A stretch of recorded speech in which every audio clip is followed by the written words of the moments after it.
No ano em que se celebra os 200 anos da imigração alemã no Rio Grande do Sul, a série de reportagens especiais da Gazeta do Sul chega à Serra Gaúcha, na cidade de Nova Petrópolis. Conforme a história, os primeiros imigrantes chegaram a Nova Petrópolis em 1858. Nova Petrópolis foi a terceira região a receber os imigrantes, iniciando por São Leopoldo, Santa Cruz do Sul, chegando à Serra Gaúcha. Os projetos de imigração avançaram com a nova legislação da província de Rio Grande. Assim, foram criadas 8 colônias, como Nova Petrópolis, fundada em 7 de setembro de 1858.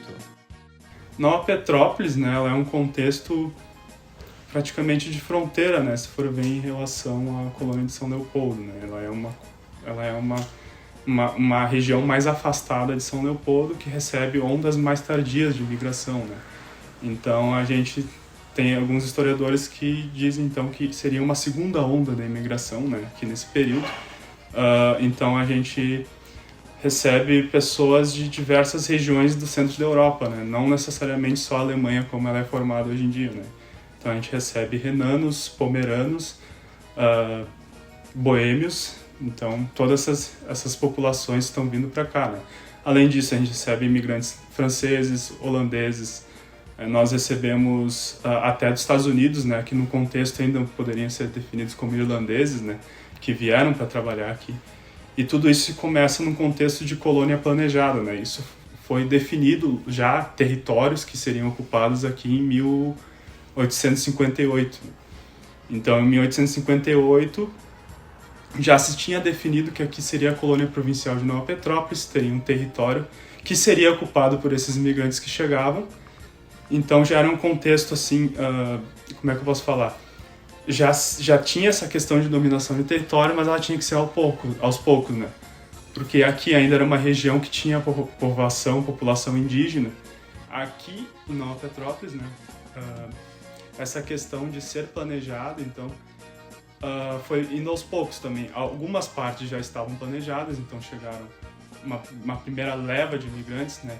Entendendo que antes de ter essa colônia planejada já existiam algumas regiões que hoje são municípios ocupadas, né? Principalmente ali na parte da Joaneta, né? Que a gente chama ali mais para Picada Café, que já era num contexto anterior da imigração, já tinha algumas pessoas ocupando esse local antes, né?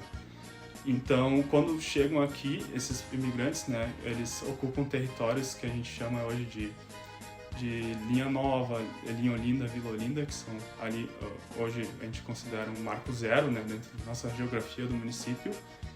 E aos anos seguintes vão chegando mais levas de imigrantes aqui na região, né, e essas terras, então, vão sendo mensuradas, né, vão sendo medidas e vão sendo definidos territórios novos para essas ocupações, né, então... a gente vai criando localidades, né? Então, a gente tem uma localidade do Pinhal Alto, a localidade da Linha Brasil, a localidade da Linha Olinda, né? Uma jornada difícil, né, para eles, ainda mais de acesso, porque aqui era uma região de poucos acessos de estradas ou coisa do tipo, e quando eles chegam aqui, a única coisa que sobra para eles é preservar a cultura deles, né? Então, eles têm que reconstruir o que eles tinham deixado na pátria antiga deles nessa nova pátria, né? O difícil acesso à colônia de Nova Petrópolis, devido ao terreno dificultoso, impediu a produção em larga escala de alimentos, fazendo com que os imigrantes optassem por enaltecer a sua cultura. Quando Nova Petrópolis vira distrito e ela fica isolada, já vem aquela coisa de preservar a cultura de novo, né? Então, aí começa então a surgir a técnica enxaimel aqui na região, né? Então as casas começam a ser construídas em técnica enxaimel. E a ideia já de fazer um parque para preservar a cultura dos imigrantes, né? Que o objetivo deles era que fosse um parque para a cultura dos imigrantes, não só dos imigrantes germânicos, né? Claro, hoje em dia a gente vê mais a preservação da cultura germânica, porque, enfim, é a cultura do local, né?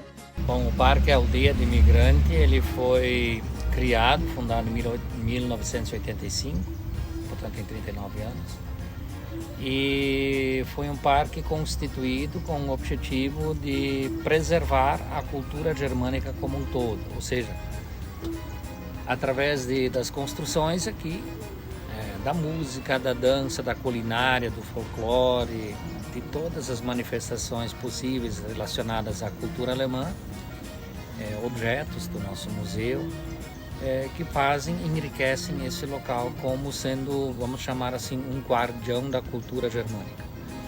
Nós temos aqui a aldeia histórica, e a aldeia histórica ela é um conjunto de casas centenárias que foram tiradas de algum ponto do interior do município, alguma localidade do interior do município, e reconstruídas na aldeia. Então, formou uma vila onde nós temos casa do professor, nós temos o museu, nós temos a casa das cucas, nós temos uma capela, nós temos diversas construções que remontam uma vila da época da imigração ou no período da imigração, não no início, mas já um pouco mais avançado.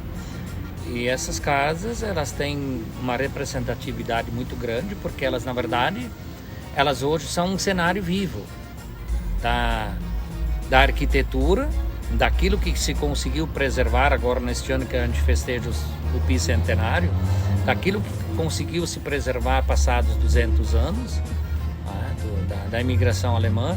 O professor e historiador Jorge Luiz da Cunha explica que após a estabilização das colônias de São Leopoldo e Santa Cruz, o fato impulsionou a expansão para novas terras. Eles imigram, a maioria absoluta fugindo da pobreza, aqui se tornam proprietários. Na colônia de São Leopoldo, fundada em 1824, interrompida a imigração aqui pela Revolução Farroupilha e reiniciada pela experiência da sobrevivência dos colonos de São Leopoldo, Santa Cruz é criada no município de Rio Pardo, que ocupava 2/3 do território do Rio Grande do Sul.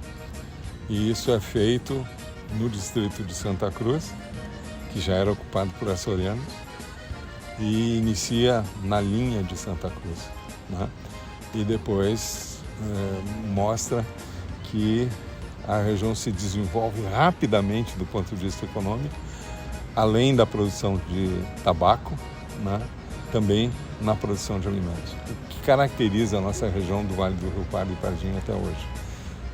A Nova Petrópolis, né, é uma expansão da imigração estrangeira, mas também de muitos e muitos descendentes das colônias inicialmente fundadas, que são a de São Leopoldo e a de Santa Cruz, que vêm para cá e se tornam aqui também novos proprietários. Os traços da imigração alemã também são percebidas em cidades próximas de Nova Petrópolis, como a cidade turística de Gramado. Aqui, a gente percebe que a cultura está presente na arquitetura, na cultura do povo local, gastronomia e também nos costumes desta cidade. Nós temos nossa própria cultura, nossa cultura única, nossa cultura que veio dos imigrantes, mas hoje é uma cultura brasileira, que passou por vários processos e essa cultura se formou como a nossa identidade. É uma identidade que bebe do germânico, que vem dos ancestrais, né, dessa comunidade, e se formou uma cultura única que nós temos, de várias culturas nessas localidades.